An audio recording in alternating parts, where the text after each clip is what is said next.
3, 4. We get live right now, man. It's going down. Excited for the season. You know, we coming off a playoff win. I mean, you know, we had a couple wins.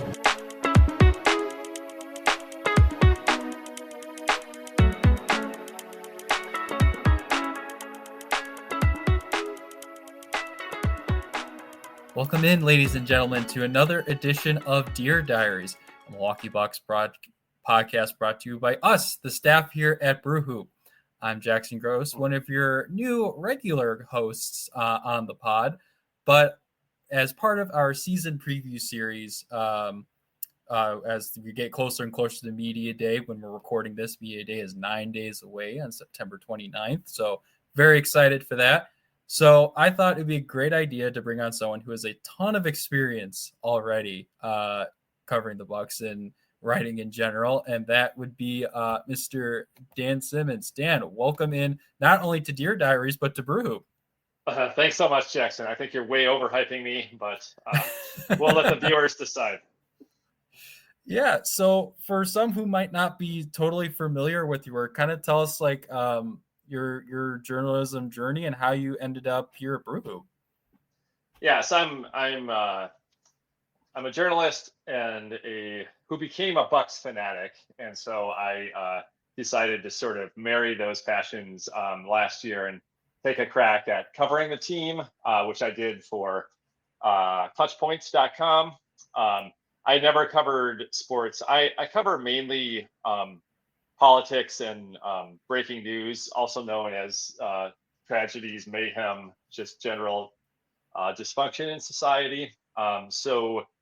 So I'm used to covering sort of fast-moving, gruesome type scenes. And I also do a lot of longer form magazine stories, all framed around current events, really. But my addiction and passion is for NBA basketball. I'll confess here that I grew up a hardcore Boston Celtics fan, largely because the Larry Bird connection to Indiana, where my dad is from, and then the Kevin McHale connection to Minnesota, where I grew up. And then that continued once KG became a Celtic. So I kind of shed the Celtics for a period, but then KG went there, and so I was all in on the Celtics again. And our friend Doc Rivers was the coach, you might remember, during those times. And then I ended up in Milwaukee.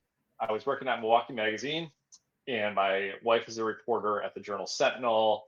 And, you know, you live in Milwaukee during the time of Giannis. How can you not be a Bucks fan? Right. So I kind of resisted as long as I could. And then we watched that, I think it was, I don't know, game 3 or 4 against the Nets, the championship year at Cafe Benelux, because we were staying downtown. And I just like flipped. I was a Bucks fan from then on. It was not a pretty game, but it was just a rock fight, and just really made me a believer in the team.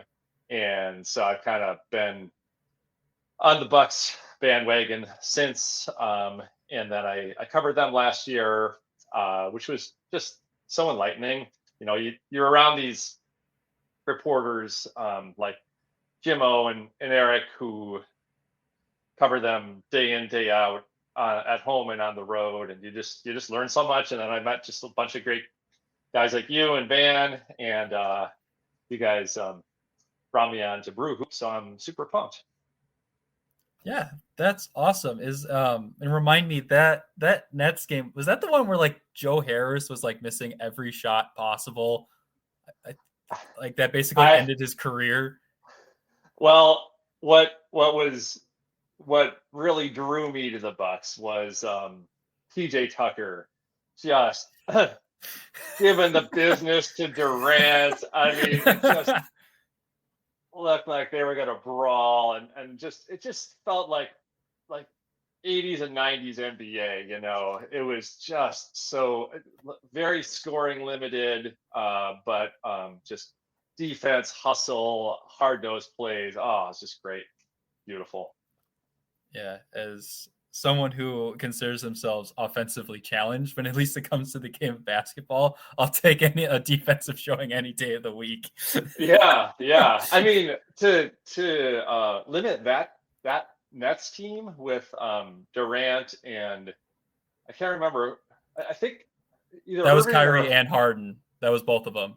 they were both. No, but I'm just trying to remember if both of them were out. Anyway, Kyrie, I think, got hurt in like game 1 or 2, and then Harden had like the hamstring during the entire series.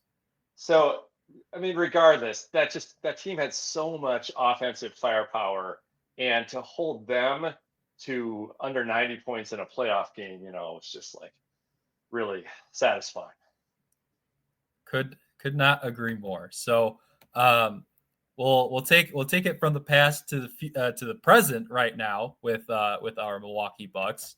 And our first question is: pick your starting lineup on opening night and your closing lineup for a playoff game. Who do you think is Doc Rivers going to run? Or I kind of split it into two things. Like, who do you think it is going to be, and who would you prefer for both of these?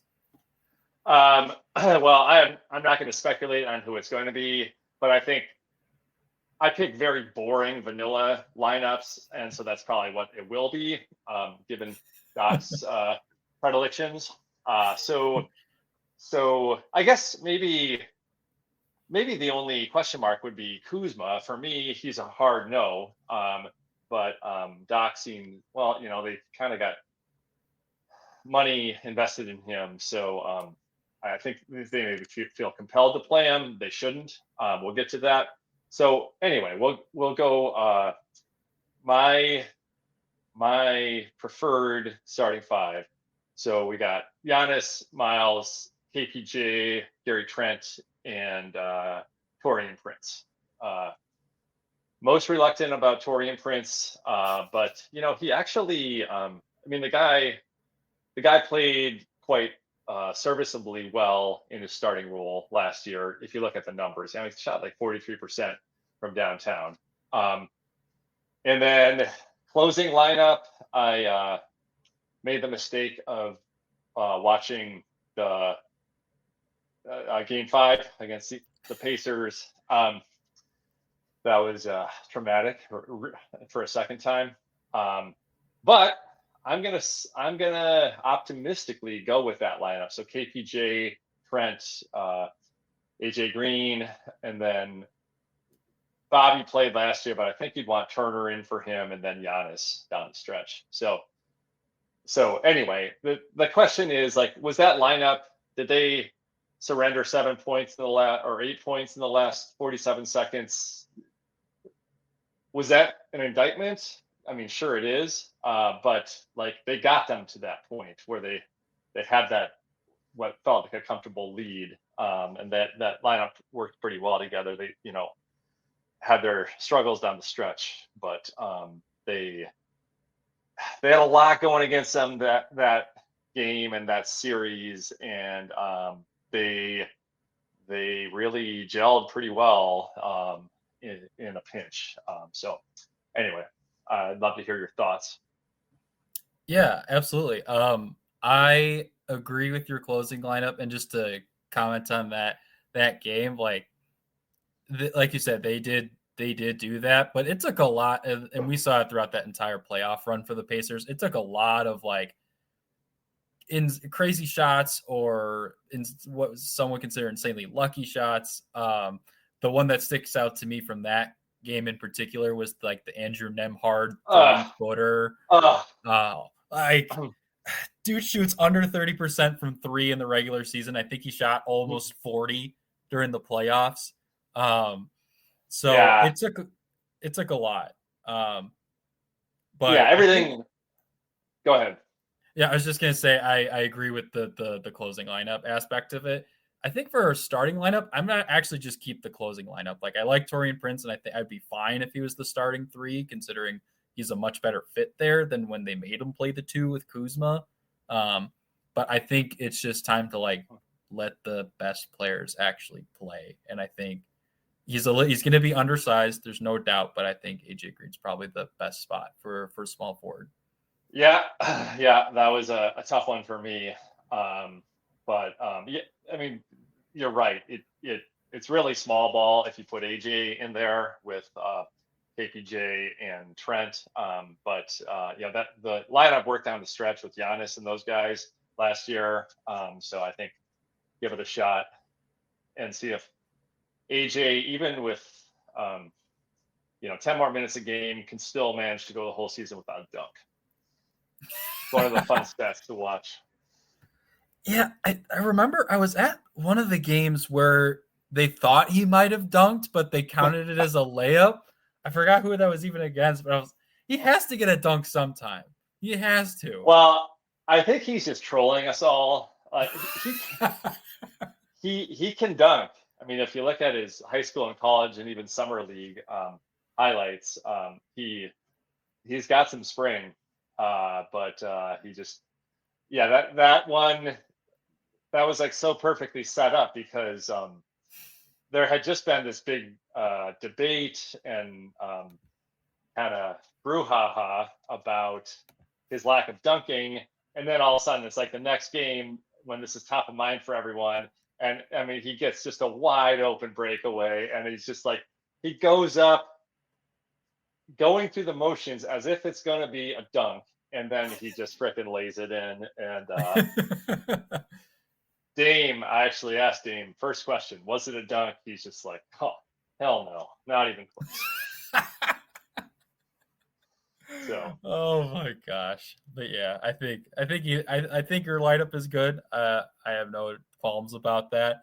I just preference with AJ Green, that starting lineup. So moving on to the next. Speaking of Miles Turner, since you brought him up a little bit, what is kind of going to be like? How is Miles Turner going to be involved, and how would you have this? How would you have that group of players like play together on both ends of the floor?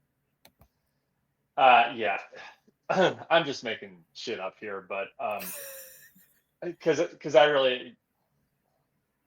I'm not that into the team to like be able to forecast what it's going to look like, but just some general themes. One would be to run like actual Bucks. We have rebounders and athletes. We're not geriatric like we were last year. Get out on the fast break, which we can do no worse because last year we were the absolute seller for percentage of points from fast breaks. So like I hope they can just play a lot faster and pick up the pace a lot. Offense, play Giannis at kind of point center with shooters sprayed around the arc, and just sort of Giannis just dominates the flow of the game even more than he already did. Just get out of my way and let the freak be the freak. Defense, a lot more ball hawking, ball pressure, go for steals, deflections. Take some chances. Which KPJ had some real success, especially late in games toward the end of the season. He was just picking passes like Jair Alexander in his prime. It was just, there's just nothing that they were just like at Timberwolves game when they came back from 24 down. They're just like, here, KPJ, just take it. We know you're going to steal it anyway. Just here. Let's just like get this out of the way. So yeah, I think there's opportunities to get a lot more steals, deflections, jump passing lanes, and then if you get beat, you've got this back line of Giannis and Turner for rim protection. So yeah, I just like a lot faster flow, defense leading to offense, and that's about all I got on that. Yeah, I have been to pardon the phrase, like pushing for them to push the pace. Just because like you need easy buckets, because too often, like, and I understand you got two of the best players in the world on your team.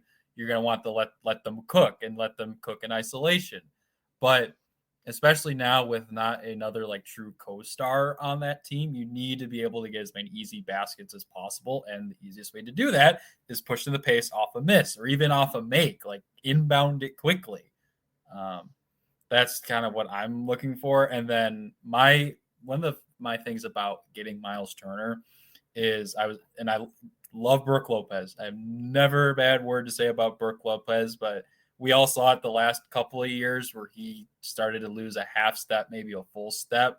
And it was really hard for him to play drop with guys just going out on the perimeter and having to switch. The nice thing is with Turner is that he's athletic enough to where he can hedge out and recover, or if he needs to switch, he's not going to be completely blown by. Like he will from time to time. That's just the nature of the size difference and speed difference, but he has the athleticism to at least compensate for it. And that was one of the biggest things I was like most excited about when I found out that Miles Turner was going to be with the Bucks because when I first saw the news, it was I saw, oh, Dame got cut. We got Miles Turner. I know. It reshuffles the deck in interesting ways for sure, which I'll get into a little bit later. But yeah, he like losing Dame and Brook should just accelerate our pace a lot. Let's hope. Yeah, I'm excited for that. I'm excited to see what Rollins and KPJ can do pushing the ball forward. And obviously Giannis, because he's going to do it all the time. But speaking of Giannis, go ahead and predict his stat line for this season. Points, assists, rebounds, stocks, which is steals and blocks, and then usage rate. What do you think point Giannis is going to be in for this year? 33 points, 12 boards, 10 assists. Heard it here first. Oh, he's doing the Westbrook. Well, actually, it's more appropriately the Oscar Robertson, averaging that triple double. Probably won't happen, but I just want to throw it out there just on the very slim chance I might be right, because they need him. You know, they're losing 25 points a game, 7 assists a game from Dame, with really no new weapons to fill in those gaps. So, you know, Giannis is just going to need to be more of a beast than he already is. I think 33 points is in his wheelhouse. 12 boards was about what he got last year, you know, and I just think they just need to play that Sengun clip, you know, 10 times before every game. You know, you can't pass. You're good at the other stuff, but you can't pass because he can pass. And if he's a more willing passer, one of the things I picked up on Doc's assessment of the team last year was one key stat that he looked at were the combined assists between Giannis and Dame. And, you know, if they were up in the high teens or over 20, they were going to win. And if they weren't, they were going to suck. And that was, you know, if you look at the duration of the season, that really was a tipping point stat. Those 2 stars and now 1 star just really need to be involved in distributing the ball. So, yeah, don't feel on an island, because I also have Giannis averaging a 30-point triple double. well done. So you are not alone. I am. Yeah, I thought it was original. You're good, but no, I think he is in prime for a big season. I will say with the caveat that he may end up finishing with like 7 or 8 assists per game. to finish out the year. But no, I'm fully on board with the 30-point triple double. I love it. Yeah, I mean, why not? He's got 2 or 3 more years of his true prime, and his he has improved statistically every year. I think maybe he's trailed off in a couple categories, but he just finds new ways to be even more badass every year, and I just think the team needs that especially this year. So Yeah, I think the only stat I can think of off the top of my head is the free throw percentage tailing off the last couple of years. But that coincides with the mid-range shooting going up. So it's kind of like, what's going on? well, yeah, I mean that's a good point. I do think based on his play in Eurobasket, it does look like his mid range is going to be more reliable. That seems to tick up a percentage or two every season, and I mean, once he can figure that out at a high rate, then the free throws will come, and defenses have to play out on him a little more than they do. So yeah, there's room to grow for sure. And I am excited to see what the leap is and where it is exactly.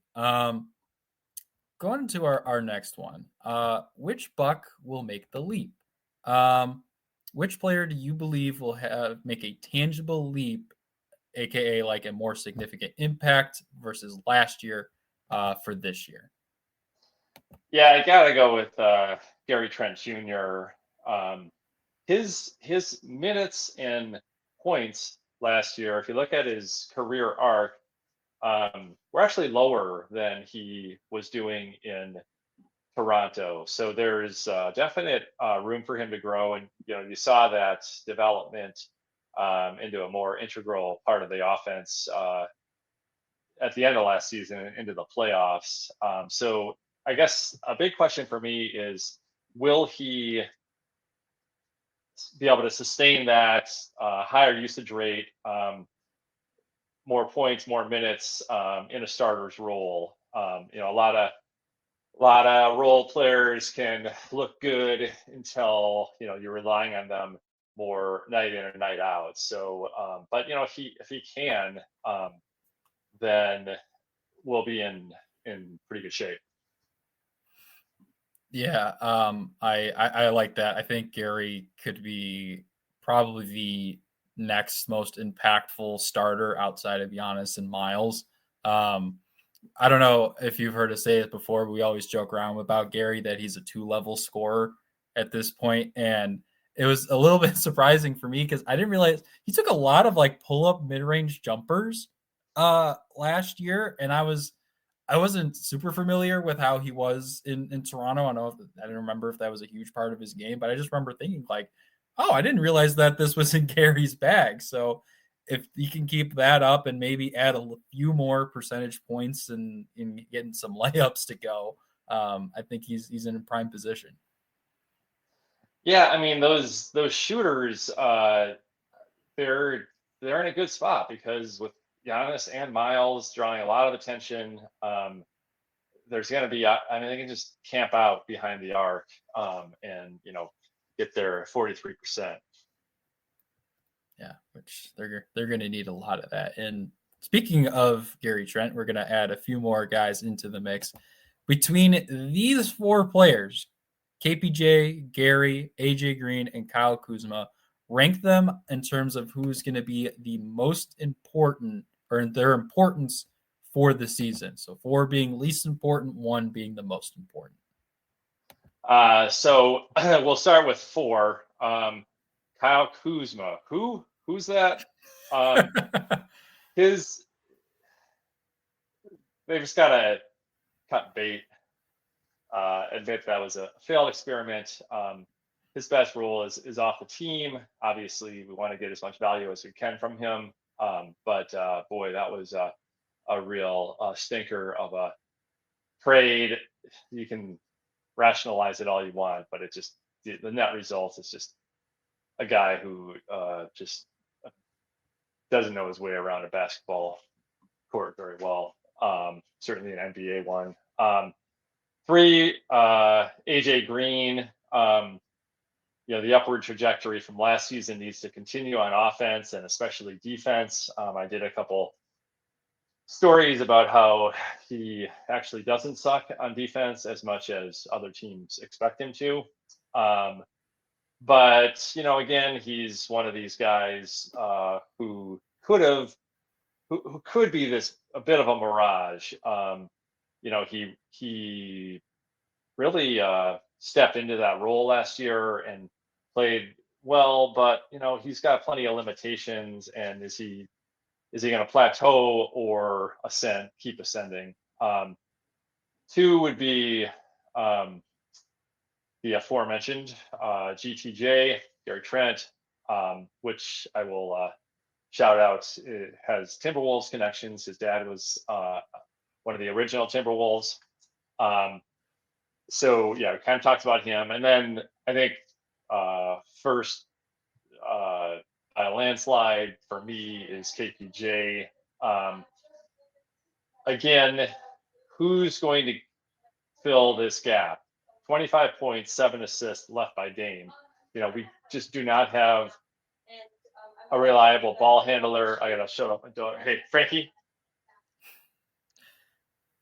That's my 12-year-old.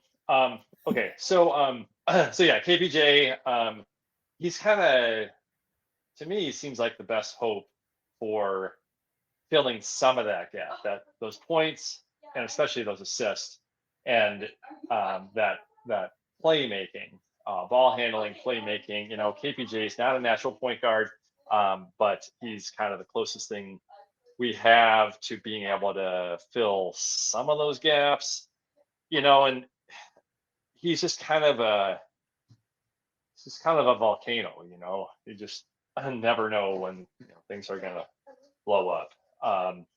In terms of his off-court behavior and like locker room presence, those kind of things. Like, he seemed to be sort of on his best behavior and all that, but that hasn't held up over the long term other stops. So he's a real he's key. Just keeping him behaving well and performing well is gonna make a big difference in their fortunes. Yeah, I think I had a pretty similar list to yourself. Just obviously my rationale was because he's going to be more likely than not be the starting point guard. I mean, they're going to duke it out in preseason and training camp. But I think if you were a betting person, it would probably be on KPJ to start at point guard. Just jokingly, I appreciate you actually putting Kuzma on the list, because when I did this with Morgan and Jack a while back, Morgan didn't even rank Kuzma. But yeah, no, I think I agree with that. A landslide, it's going to be KPJ, because the role he's going to be asked to do is so important. And I saw this clip from Here District. It was Chris Johnson basically saying he's got to minimize the lows. That is the biggest thing he has to do.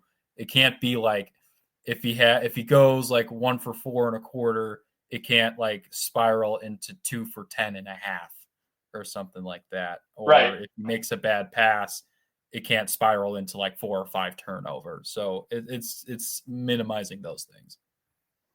Sure. All right. On to the next. We have, what do you hope to see from the Bucks during the regular season? This is kind of there's 82 games in a season. And the old adage was, what's something you hope to see from them that would make worth watching a February weekday night game in Detroit? I think that fill-in now is probably Washington or New Orleans, depending on how you feel about the Pelicans. But what would make watching a February game in Washington worthwhile to see from the Bucks? So Lob City meet Splash Mountain, baby. We've got these we've got athletes, we've got young guys, Giannis, Turner, especially my my man from St. Paul, Minnesota, my hometown, Jericho Sims. Throw it down, you know. When Sims was signed, or well, when we traded for him last year, Doc, with what I thought was a straight face, talked about the possibility of uh, the Clippers Lob City days coming back with Sims in the role of DeAndre Jordan. And why not? We've got these high flyers, these athletes, rattle those rims. And then, we also have these long range bombers with, especially AJ. There's just something electrifying about his 3-point hits that just hits different than the other guys. He's firing from the logo, and he's firing with guys with Wemby in his face, and he just finds a way to make these really difficult shots look pretty easy, and they just really raise the roof. So this inside out, Lob City Splash Mountain duality. The Bucks just have to be fun. They've for the last 4 years, it's just been kind of a slog. They kept getting older, they kept getting slower. There was just like always tension, animosity. They stopped kind of having fun and playing fun, and now they've got the ingredients to just be fun again. So whether they're good or not, just throw down and bomb those missiles, and entertain us. Yeah, that's awesome. I should get that on a t-shirt. Lob City meets Splash Mountain. That's one to remember for sure. No, I've got the trademark already. We'll go into business. We'll talk later. Well, I'll get my lawyers in touch. No, but I think you're absolutely right. I think for, like you said, for a long time, like you're trading for the Patrick Beverleys and signing Campaign and Danilo Gallinari getting playoff minutes, my Italian boy. But no, it's the mix of not only just having the athletes, but having young guys who are actually going to be major contributors on this team. I think Gary's 26, KPJ's 24, 25, Rollins is 22 or 23, AJ I think is 25 or 26. So a lot of young guys are coming onto the scene. So I'm really excited what they can do, and they play fun. It's just part of this new generation of players who they have fun, which is the best part of it. Yeah, absolutely. So I'm like, who do you think, like, since you brought it up, like, what's because I talked about this because when we were doing like off-season stuff, I was hoping the Bucks were going to get Kristaps Porzingis at some point, and I said, a dunk by Kristaps Porzingis in the conference finals is going to go crazy. Like, what's the lob combination you would want to see the most, and is there anyone in particular you want to see over? Basically, anyone on the Heat would work fine for me, but also anyone from any NBA player from Wisconsin, because they're all annoying, to varying degrees. Halliburton, there's just nothing more special than dunking on him. Although, Tyler Herro's close second. Actually, I would say Hero would be more satisfying because he hasn't actually I was going to say he hasn't accomplished anything, but he did go to the finals. So they both lost in the finals. So they're kind of on the same tier of annoying. But I think in terms of throwing it, see, I want to create an AJ Green to Jericho Sims duo, because one of my funnest discoveries last year was that the Bucks had the rare distinction of having the only player in the NBA who did not, or at least one of a small handful at most, who did not dunk once, and in AJ Green, and the guy in Jericho Sims who did almost nothing but dunk. It was like 80% of his points were from dunks. So to put the never dunk guy lobbing to the nothing but dunk guy would be awesome. And then, it's got to come where they just reverse roles and Jericho lobs to AJ. Oh my God. I don't know how mentally me personally, but Bucks fans can handle seeing AJ Green sky for a lob from Jericho. So I think that would break people's brains. I think it's that insane. Yeah. I mean, get working on that, Doc. Drop a play, back screen for, pass out to Jericho at the 3-point line, and AJ comes flying in on a backdoor screen. Yeah, baby. Dial it up. I love the way your brain works. I really hope that happens. Okay. So we're getting let's get a little more serious with our next one. What do you think the Bucks' greatest weakness and their greatest strength is coming into 2025?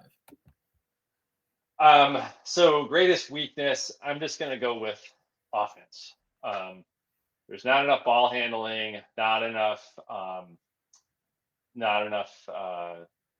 penetration, guys who can drive and draw defenders. Like I talked about, Dame leaves this big gap, 25 points, 7 assists. They brought in nobody who can sufficiently fill those gaps. They were 10th in offensive rating last year, 14th in pace. Like we talked about earlier, they'll be faster. If they're not, they're really in trouble. But they're unlikely to get any better as an offensive unit. And then greatest strength, like I mentioned, 3-point shooting. They led the league last year at 38.7, which the casual would say, oh, well, that was because they had a Dame. And Dame was actually halfway down the depth chart in 3-point shooting. Granted, he shot at a higher volume, but he was in the 36 range, maybe 37. So just above their team clip. And Brooke was right down there with them. So losing those two doesn't hurt as much as you think. It might actually help. So anyway, just doing a little digging, the guys who were ahead of them were Prince, AJ, Trent, and Rollins, I think all of whom shot over 40. And then who else was ahead of them? You cannot make this up. Our guy Ajax clipping in 39.6%. I had to fact check that, but sure enough. And Dame and Brooke were at about 37%. So yeah, I mean, we've got shooters. We've got our interior guys, phenomenal backline, but we need someone to handle the ball and drive and kick. Yeah, it's obviously a major change to go from a guy like Dame, who is the mix of the modern day high volume scoring point guard with some of the traditional point guard skills, being able to dish the rock and run an offense, going to guys like KPJ and Ryan Rollins, who, as much as we like them and what they can do on the court, they're just not at that level. And I don't think they ever will get to that high of a level. But maybe they get somewhere where it's not, you're not as hurting as much. I agree with that. I think the only thing is I'm worried about the 3-point shooting. I think it'll be fine. Is maybe like the gravity that Dame brought with the 3-point shooting, like how much of those other guys getting those looks is because you have to worry about Dame from 30 to 35 feet out. And those guys are open. Not that those guys are obviously bad shooters. They hit those clips at fairly decent volume. I think all of those guys were taking at least 2 threes a game. So it's not like they were taking one, or I think Ajax was probably at like 1 3 a game or something like that. Right. It seems like he had a stretch early in the season where he was kind of on a hot streak, and that was probably enough to gin up his season percentage enough, because then he just stopped taking them. I mean, he stopped playing. So yeah, but don't count out Ajax behind the arc, baby. Actually, well, maybe we won't have to count him out if he's on the herd this year or something like that. yeah, that's exactly. That's something that's got to get figured out PDQ, because the season is coming. So, but yeah, I like their 3-point shooting, and I think the only other like real weakness I'm worried about is just how small the backcourt combos are going to be, and like going up against like a Cade Cunningham or even like a Jaylen Brown at times. That is a little bit worry on the defensive end of things, but I think they have the back line to maybe make up for that. But that is a little bit of a concern, is going up against bigger guards with the guards we have. For sure. All right, on to the next. Point blank, simple, easy peasy. What must Milwaukee do to win an NBA title? Okay, so start games better. They were just notoriously slow out of the gates for much of last year. Give up on the Kuzma experiment and try by Horstian alchemy to convert that turd into something that shines. And I hate to rip on anyone like that, but yeah, I mean, Kuzma was just embarrassing. I felt sorry for him, and I felt especially sorry for us.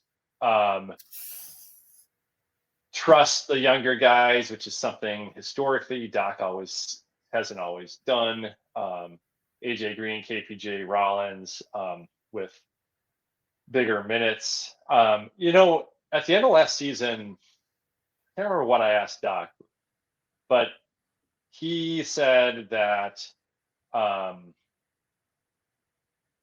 missing so many guys throughout the season, Middleton was hurt for most of it, and then Dame was out, and they had a real just patchwork quilt of a roster. And one thing it forced him to do was to go against his instincts and play some of these younger development type guys, and really mold them into the players that they became last year. So he kind of needs to keep his brain wired that way. Like, I can't just ride my veterans for too many minutes a game. Trust and give opportunities to the younger guys. And then the fourth thing would be pick up a championship level point guard, which brings us back to Kuzma. So any team willing to pick up our wash up and give us back, a great point guard, we'll be thankful.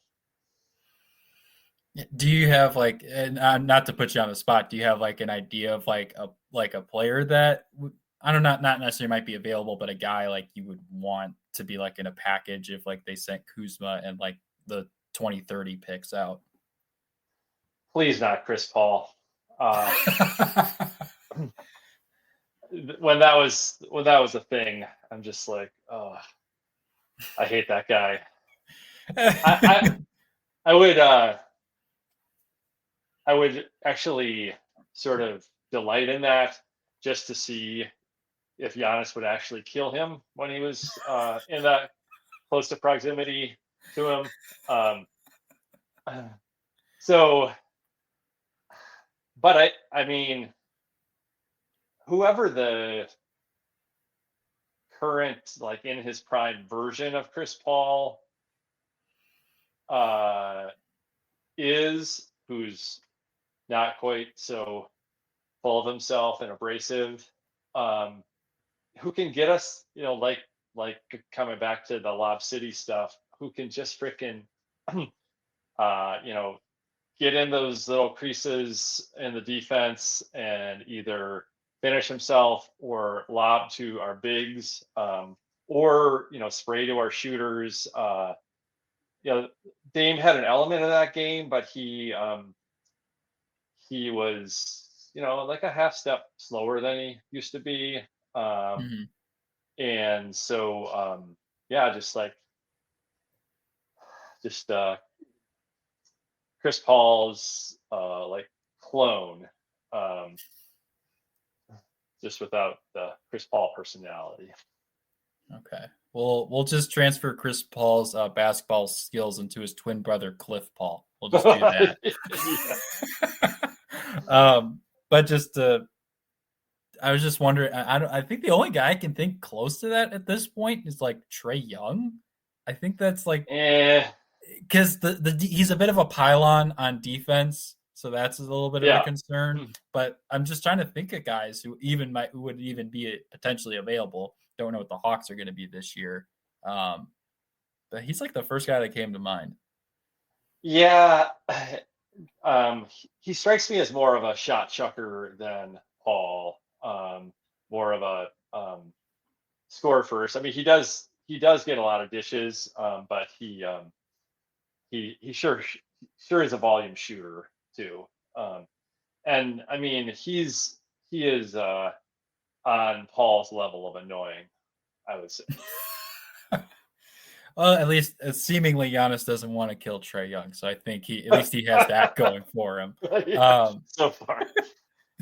So far, yeah. Just, but yeah, no. I think a lot of the stuff you raised is important. It was maddening to see because I went to that game in December when they played Brooklyn, where they had that mess up on the communication between Bobby and AJ on that Cam Johnson shot.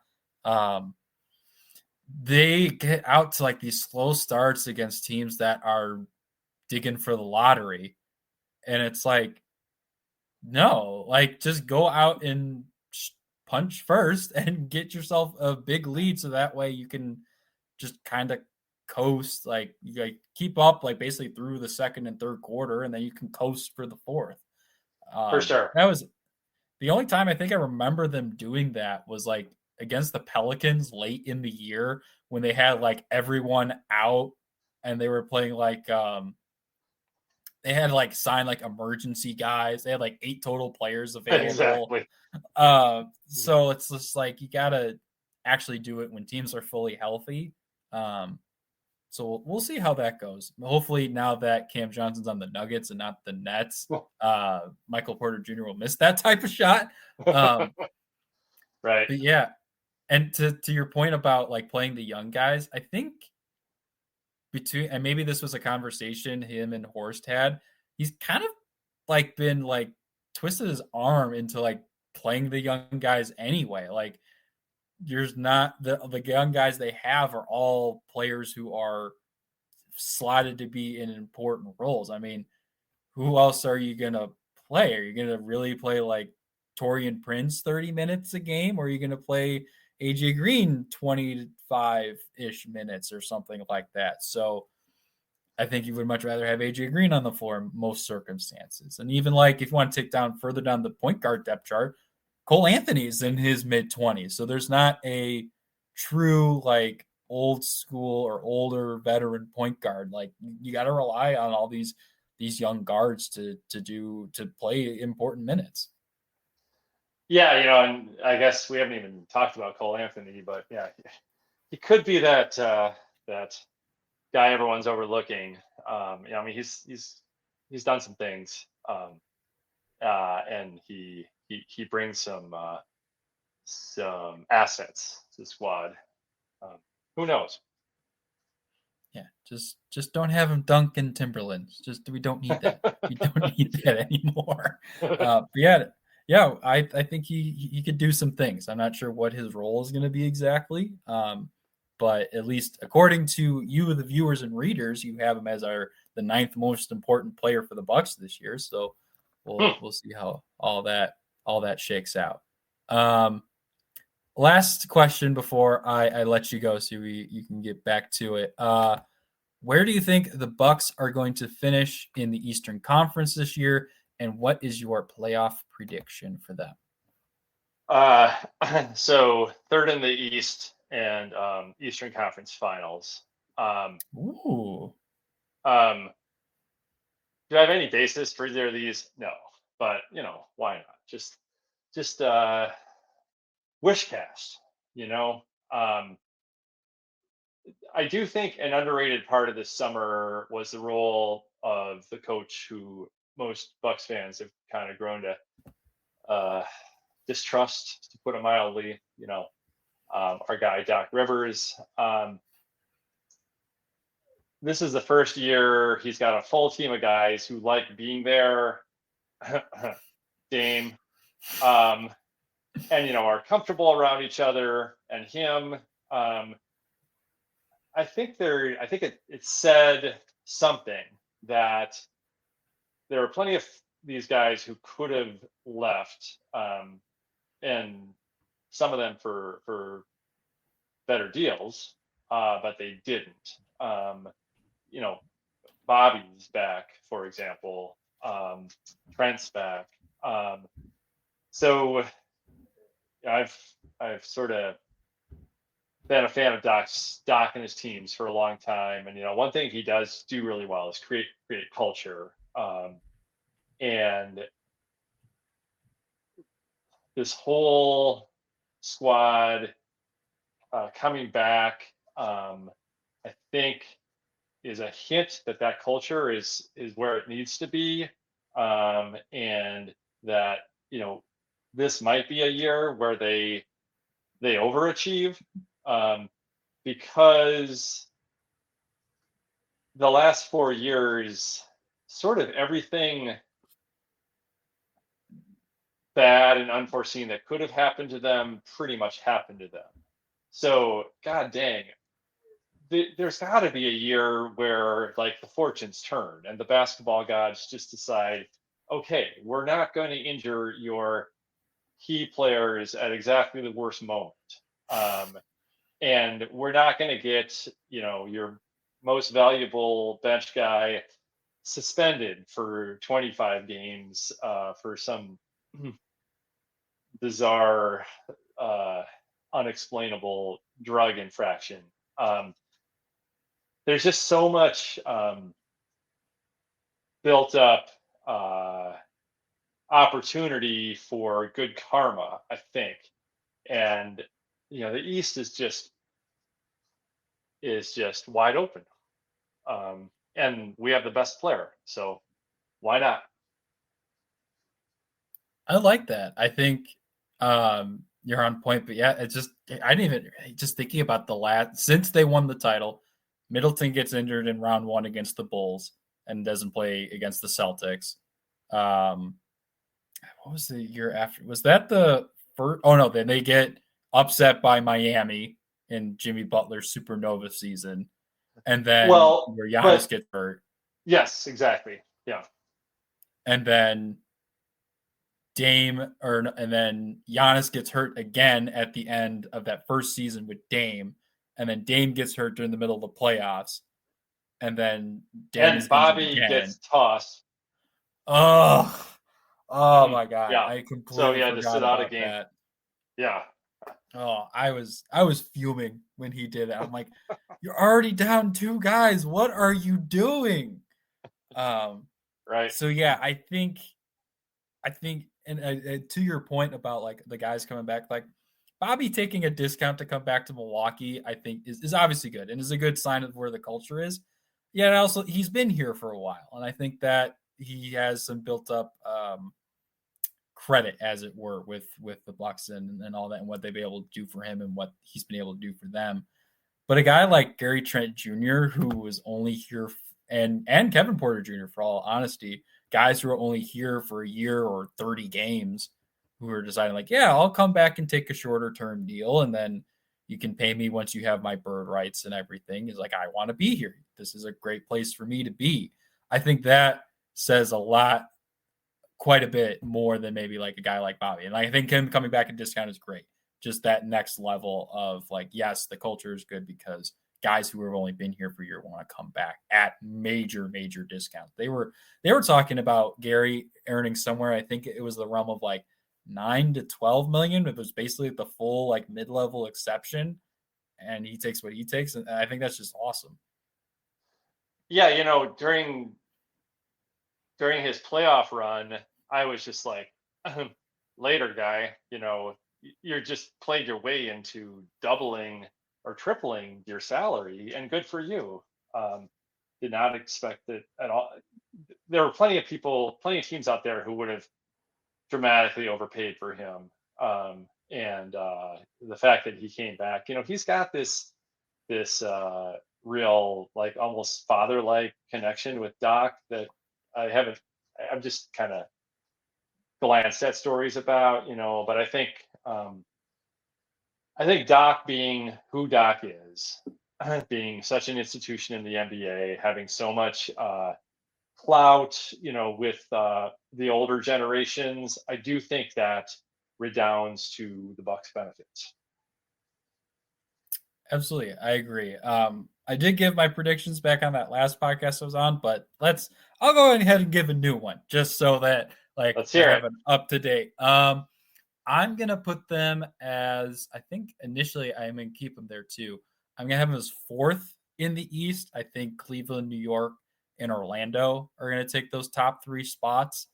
Um, I think Cleveland and New York are easily 1 and 2. It's just I have a good feeling about what Orlando did, especially getting a guy like Desmond Bane to hopefully fix that offense to some degree. And maybe Paolo and Franz taking the next steps for them as well.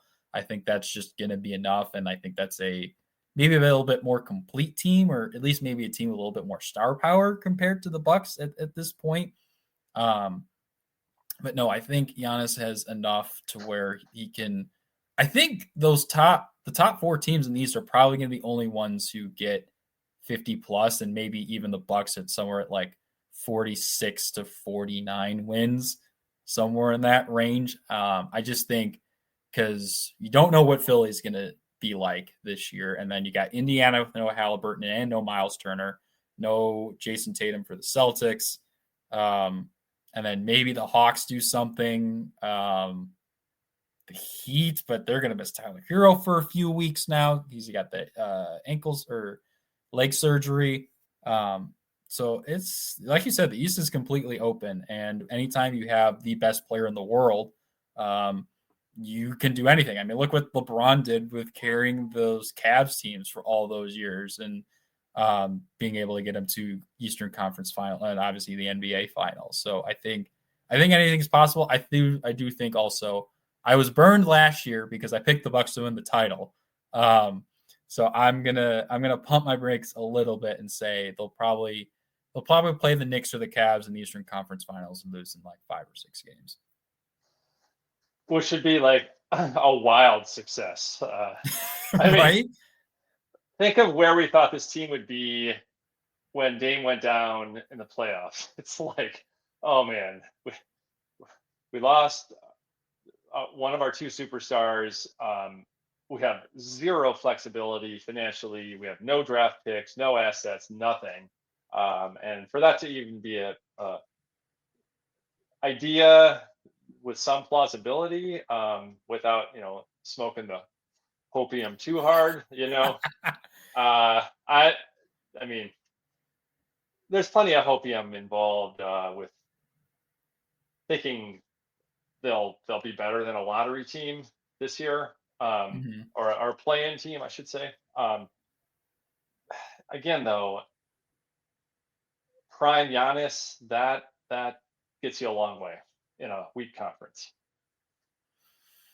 Yeah, I think I'm honestly there were times and I give credit to John Horst for turning what the offseason was into. Like, it takes a lot of gumption to be able to say, you know what, we love you, Dame, but we're gonna need to cut you to bring in probably the best free agent on the market and Miles Turner. So, and to be able to have this opportunity to even be something like this.